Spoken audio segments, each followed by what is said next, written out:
আমি জুনায়েদ আল হাবিব এই যে আজ বয়ান করে যে কুমিল্লার দিকে রওনা হব, আমি বাসায় গিয়া ফজর পড়তে পারবো কি পারবো না গ্যারান্টি নাই। আমি আমার বাড়ি যাওয়ার পরে এরপরে আমি বাড়িতে সহি সালামতে পৌঁছবো কিনা এই ব্যাপারে দুনিয়ার কোনো বান্দারা গ্যারান্টি দিতে পারবে না। কেন কেন? তবে মরা লাগবে, কোন সময়ে মরব জানাও নাই। এই জন্য তো আল্লাহ স্মরণ করে বান্দারে জানায়া দেয়, বান্দারে আজরাইল তো তোর কাছে পারমিশন নেওয়ার জন্য আসবে না। তোর মরণের সময়ে আজরাইল আইসা বলবে না বান্দা তোমার কাজগুলো তুমি সেরে ফেলো। ও বান্দারে, তুই 10 দিন পরে মরবি, তুই নামাজ আরম্ভ করে দাও। 20 দিন পরে মারা যাবি, রমজানের রোজাগুলো রেখে দাও। তুই 30 দিন পরে মারা যাবি, নেক আমলের লাইনে বান্দা তুই অগ্রগামী হয়ে যাও। না রে বাবা, না না, আজরাইল দুনিয়ার কারো কাছ থেকে অনুমতি নিবে না, শুধু একজনের কাছ থেকে নিয়েছে, তিনি আমার নবী, তোমার নবী রাহমাতুল লিল আলামিন। যেই নবীর কাছ থেকে আজরাইল অনুমতি নিয়েছে মৃত্যুর ব্যাপারে, আল্লাহ পাক মালাকুল মউতের পাঠাইলেন, হ্যাঁ মালাকুল মউত আমার নবীর দরবারে তুমি চলে যাও, ওই নবীর কাছে যাও, আর নবীর কাছ থেকে যায় পারমিশন নিয়ে নাও।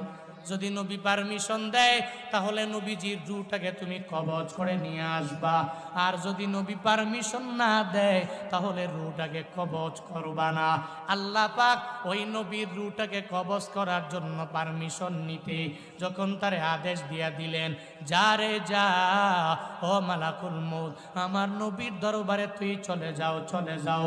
নবীর দরবারে মালাকুল মউত যখন হাজির হয়ে গেলেন, আয়েশা বলে, ও পয়গম্বর আমার, আল্লাহ পাক বলেছেন আপনার রূহটাকে কবজ করার জন্য, অনুমতি যদি দেন তাহলে আপনার রূহটাকে কবজ করে আমি নিয়ে যাব, আর যদি অনুমতি না দেন রূহটা আপনার কবজ করার ক্ষমতা আমার নাই।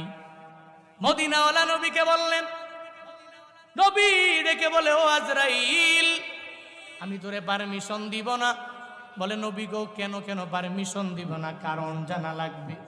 নবী আমার ডেকে বলে, হে আজরাইল, আইনা আখি জিবরাইল, আমার ভাই জিবরাইল কই?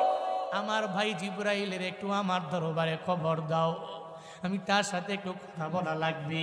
তার সাথে যখন কথা বলা শেষ হয়ে যাবে তখন আমি তোমাকে আমার মৃত্যুর ব্যাপারে তোমারে পারমিশন দিয়া দিব, আমার রূহটাকে কবজ করার ব্যাপারে তোমারে পারমিশন দিয়া দিব। যখন নবী আমার জিবরাইলের সন্ধান যখন মালাকুল মউতের কাছ থেকে যাইল, তখন মালাকুল মউত